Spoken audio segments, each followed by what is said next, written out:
প্রথম যখন draft list বেরিয়েছিল তখন আপনারা জানেন যে লজিক্যাল ডিসক্রিপেন্সি বলে কোনো ক্যাটেগরি ছিল না। এসআইআর এর যে নোটিফিকেশন 27শে অক্টোবর ইস্যু করা হয়েছিল এবং বলা হয়েছিল বাংলায় এসআইআর শুরু হবে, ইনিউমারেশন ফর্ম বিলি করা হবে নভেম্বর মাসের 4 তারিখ থেকে।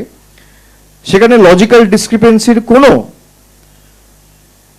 মানে নাম পর্যন্ত মেনশন করা ছিল না, কোনো উল্লেখ ছিল না, কোথাও কোনো লজিক্যাল ডিসক্রিপেন্সি বলে কোনো বস্তুই ছিল না। কার্যত ড্রাফট লিস্টে আমরা দেখেছি, তারপরেও আমি সাংবাদিক বৈঠক করে আপনাদের বলেছি যে যে সমস্ত রাজ্যে এসআইআর চলছে সেখানে বাংলায় ডিলিশন সব থেকে কম।